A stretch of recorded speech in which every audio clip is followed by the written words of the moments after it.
દોસ્તો, તમે બધા વડાપ્રધાન નરેન્દ્ર મોદીને તો ઓળખતા જ છો. વિડીયોમાં અમે એક એવા વ્યક્તિની વાત કરવાના છીએ કે જેઓ ભારતના વડાપ્રધાન નરેન્દ્ર મોદીના પત્ની છે અને એનું નામ જશોદાબેન છે એવું સામે આવ્યું છે. ત્યારે આ વાત સત્ય છે કે નહીં, અને જો સાચી હોય તો હાલમાં જશોદાબેન શું કરે છે અને ક્યાં રહે છે એ વિશે પણ આજના વિડીયોમાં અમે તમને જણાવીશું. માટે વિડીયોને એક પણ મિનિટ સ્કીપ કર્યા વગર અંત સુધી જરૂરથી નિહાળજો. ચાલો વધારે સમયનો વ્યય ન કરતા, જો હજુ સુધી આપે અમારી ચેનલને સબસ્ક્રાઇબ ન કરી હોય તો નીચે રહેલું બેલ આઇકન દબાવીને અમારી ચેનલને અવશ્ય સબસ્ક્રાઇબ કરી લેજો, જેનાથી અમારા નોલેજેબલ અને રસપ્રદ વિડીયોઝની નોટિફિકેશન્સ મળતી રહે આપને સૌથી પહેલા. દોસ્તો, જશોદાબેનના લગ્ન બાળ વયમાં વડનગરમાં એમના કુટુંબીઓ દ્વારા કરાવાયા હતા. ઈસવીસન 1968ની વાત છે કે જ્યારે નરેન્દ્ર મોદી 18 વર્ષના હતા ત્યારે એમના લગ્ન થયા હતા અને એ સમયે જશોદાબેન માત્ર 16 વર્ષના હતા. આ બાદ અમુક સમયમાં જ નરેન્દ્રભાઈએ જશોદાબેન સાથે રહેવાનું છોડી દીધું અને તેઓ સંન્યાસ અંગીકાર કરવા 3 વર્ષ સુધી ભ્રમણ કર્યા. તેમના કાકા સાથે ધંધાર્થે જોડાયા અને ત્યારબાદ સમાજ જીવનની શરૂઆત કરી. 2014ના પ્રચાર કાર્ય સુધી તેમણે જશોદાબેન સાથેના લગ્નને સત્તાવાર રીતે સ્વીકાર્યા ન હતા. જશોદાબેન પોતાને નરેન્દ્રભાઈના પત્ની તરીકે જ ઓળખાવે છે. આગળ જતા એમણે પોતાનો અભ્યાસ પૂર્ણ કર્યો અને શિક્ષિકા તરીકે કારકિર્દી બનાવી. જશોદાબેનનો જન્મ 1952માં થયો હતો. તેઓ 2 વર્ષના હતા ત્યારે એમની માતા અવસાન પામ્યા હતા. નરેન્દ્ર મોદી અને જશોદાબેનના લગ્ન તેમની જ્ઞાતિના રીતિ રિવાજ અનુસાર વડનગરમાં વડીલો દ્વારા કરાવવામાં આવ્યા હતા. લગભગ 3 કે 4 વર્ષની વયે એમનું સગપણ નક્કી થયું હતું. જ્યારે મોદીની ઉંમર 13 વર્ષની હતી ત્યારે તેના લગ્ન લેવાયા હતા. એ સમયની જ્ઞાતિ પ્રથા અનુસાર દંપતીએ 1968માં દાંપત્ય જીવન શરૂ કર્યું હતું, જ્યારે મોદીના 18 વર્ષના હતા. એ લગ્નના અમુક સમય બાદ મોદી એમની પત્નીથી જુદા પડ્યા અને હિમાલયની એક ઓતરોમાં સંન્યાસ લઈ સાધના કરવા લાગ્યા. અમુક મહિના સુધી જશોદાબેન મોદી કુટુંબ સાથે રહ્યા. લગ્ન પછી તેમણે શાળાએ અભ્યાસ શરૂ કર્યો અને ફરી આ અભ્યાસમાં જોડાયા. 2 વર્ષ પછી એમના પિતાજી પણ મૃત્યુ પામ્યા. તેમણે પોતાનો અભ્યાસ ચાલુ રાખ્યો અને 1972માં માધ્યમિક શાળાએ પ્રમાણપત્ર મેળવ્યું. સૌ સગાવાલા એ આદિના સંપર્કથી તેઓ 3 વર્ષ દૂર રહ્યા અને પછી મોદી પાછા ફર્યા અને પરિવારનો સંપર્ક કર્યો અને એમણે એકલા અમદાવાદ જઈ પોતાના કાકાની કેન્ટીનમાં કાર્ય કરવાની યોજના બનાવી. મોદીના જવા પહેલા જ તેમની માતાએ જશોદાબેનના માતા પિતાને એ કહાવી તેડાવી લીધા હતા. જશોદાબેનના આવ્યા પછી મોદીનો એમના માતા પિતા સાથે વાત થયો અને યોજના અનુસાર તેઓ ઘર છોડી કાકા પાસે ચાલ્યા ગયા. લગ્નના 3 વર્ષના તે કાળમાં જશોદાબેનના મતે તેઓ 3 મહિના પોતાના પતિ સાથે રહ્યા હતા. મોદીના ગયા પછી જ એમણે પોતાની કારકિર્દી ચાલુ રાખી. જશોદાબેને આગળ અભ્યાસ કર્યો અને શિક્ષિકા બન્યા. 1978-90ની આસપાસની વાત છે કે તેમણે બનાસકાંઠા જિલ્લામાં પ્રાથમિક શાળામાં શીખવ્યું અને એક શિક્ષક તરીકેની ભૂમિકા ભજવી. 1991માં તેઓ રજોસના ગામમાં એમ કહેવાય કે સ્થાયી થાય છે અને તેઓ હાલ નિવૃત્ત જીવન ગાળે છે. મોદી સાથેના સંબંધની વાત કરતા જશોદાબેને એવું જણાવ્યું હતું કે તેઓ ક્યારેય સંપર્કમાં રહ્યા ન હતા. આજ દિવસ સુધી એમના તરફથી કોઈ સંપર્ક કરવામાં આવ્યો ન હતો. બાદમાં એક સાક્ષાત્કારમાં તેમણે કહ્યું કે 1987 સુધી તેઓ મોદી સાથે સામાન્ય વાતચીત કરતા હતા.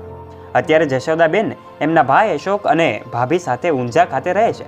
તેઓ સાદું અને પ્રાર્થનામય જીવન જીવે છે. સવારે 5 વાગે ઉઠે છે અને મંદિરે જતા પહેલા પ્રાર્થના કરે છે. તો આ હતી જશોદાબેનની કેટલીક રસપ્રદ વાતો. હવે નરેન્દ્ર મોદીને તો તમે બધા ઓળખતા જ છો. હવે એની વિશે કેટલીક વાતો કરીએ. અને આપણા ગુજરાતના લોક લાડીલા શ્રી નરેન્દ્ર મોદી પાસે કેટલી સંપત્તિ છે અને એનો પ્રધાનમંત્રી તરીકેનો કેટલો પગાર છે અને તે પોતાના પગારનો ક્યાં ખર્ચ કરે છે, એટલે કે તે પોતાના પગારનો ક્યાં ઉપયોગ કરે છે. આપણા દેશમાં ઘણા બધા લોકોના મનમાં એક સવાલ જરૂરથી થતો હશે કે આપણા દેશના પ્રધાનમંત્રી નરેન્દ્ર મોદી પાસે કેટલી સંપત્તિ છે. આ ઉપરાંત દોસ્તો, જો તમે પણ નથી જાણતા તો આજે આ વિડીયોમાં તમને બધી જ માહિતી જાણવા મળશે. દોસ્તો, શું તમે જાણો છો કે ભારતના વડાપ્રધાન નરેન્દ્ર મોદી ક્યાં રહે છે?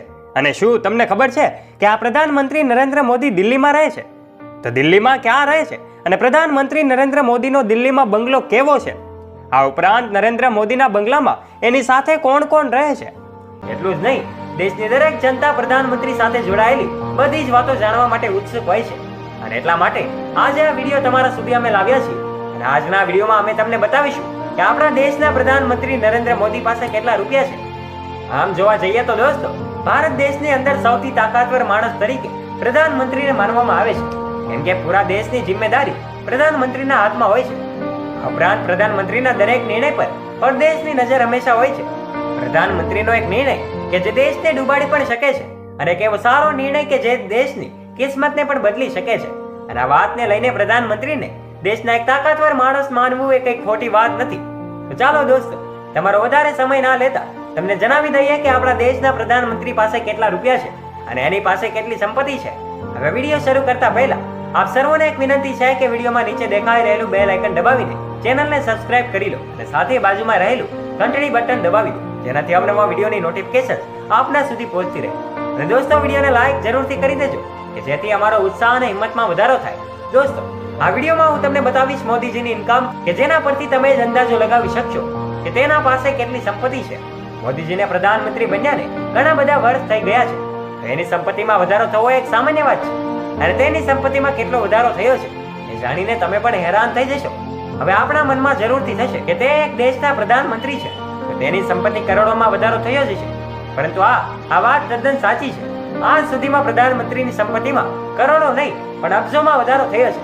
હવે એક રિપોર્ટ અનુસાર ને આમ જોવા જઈએ તો પ્રધાનમંત્રી નરેન્દ્ર મોદી પાસે સંપત્તિની અંદર 8,97,000 રૂપિયા જેટલા કેશ છે.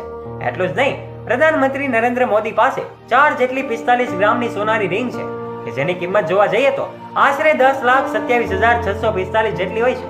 હવે દોસ્તો, એની બેંક બેલેન્સ અને ઘરની વાત કરીએ તો ગાંધીનગર SBI શાખાની અંદર એની 50,09,296 રૂપિયા જેટલી બેંક બેલેન્સ છે અને તેણે 51,27,428 બેંકમાં ફિક્સ ડિપોઝિટ તરીકે મૂકેલા છે. આ ઉપરાંત પ્રધાનમંત્રી નરેન્દ્ર મોદીએ 3,28,000 જેટલી રકમને NSE માં આપી છે. એટલું જ નહીં, મોદીજી પાસે ગાંધીનગર સેક્ટર 1 ની અંદર પ્લોટનો ચોથો ભાગ છે કે જેની બજાર કિંમત જોવા જઈએ તો 1 કરોડ જેટલી હોય છે. હવે મોદીજીની વીમા વિશે વાત કરીએ તો 1,99,000 રૂપિયા જેટલી રકમ વીમા પોલિસીની અંદર જમા છે. આ ઉપરાંત નરેન્દ્ર મોદીને 12,35,790 રૂપિયા જેટલી રકમ એક બુકની રોયલ્ટી તરીકે મળે છે. આ ઉપરાંત આપણા પ્રધાનમંત્રી પાસે અનેક ગાડીઓ છે અને એને કોઈ પણ પ્રકારનું કર્જ એટલે કે દેવું પણ નથી. આજે અમે તમને એવું જણાવીશું કે નરેન્દ્ર મોદીનું ઘર એટલે કે દિલ્હીમાં આવેલા એના બંગલા વિશે અને આ બંગલા સાથે જોડાયેલી એવી રહસ્યમય વાતો વિશે જે તમને જોવા મળશે કે જેને જોઈને તમે પણ હેરાન થઈ જશો. આ નરેન્દ્ર મોદીનો બંગલો પહેલા 7 રેસ ક્રોડ રોડ પર આવેલો છે, જેનું નામ બદલીને અત્યારે હમણાં જ એમનું 7 લોક કલ્યાણ માર્ગ કરવામાં આવ્યું હતું. આ બંગલો 12 એકર જમીનમાં ફેલાયેલો છે અને આ 12 એકર જમીનમાં એટલે કે આ પરિષદમાં 1 નહીં 2 નહીં પરંતુ ટોટલ 6 જેટલા બંગલાઓ આવેલા છે અને તેથી એને બંગલાઓની પરિષદ પણ કહી શકાય છે. અને આ દરેક બંગલાઓને અલગ અલગ નંબર પણ આપવામાં આવ્યા છે અને તેથી જ દરેક બંગલાને આ નંબર આધારિત ઓળખ કરી શકાય. અને આ નંબર જોવા જશો તો આ નંબરને એક છોડીને એક એમ અલગ અલગ નંબર આપવામાં આવ્યા છે. જેવી રીતે જોવા જઈએ તો 1, 3, 5, 7, 9 અને 11 આવી રીતના એકી સંખ્યામાં દરેક બંગલાઓને નંબર આપવામાં આવ્યા છે અને આ જ નંબર દરેક બંગલાની ઓળખ છે. આ ઉપરાંત દોસ્તો, એક મીડિયા રિપોર્ટ આધારિત આપણા લોકલાડીલા પ્રધાનમંત્રી 5 નંબરના બંગલામાં રહે છે. અને દોસ્તો, આ પ્રધાનમંત્રી નરેન્દ્ર મોદી પહેલા એવા પ્રધાનમંત્રી છે કે જે આવાસ એટલે કે બંગલાની અંદર માત્ર ને માત્ર એકલા જ રહે છે, એટલે કે એની સાથે કોઈ પણ એના પરિવારના સભ્યો રહેતા નથી.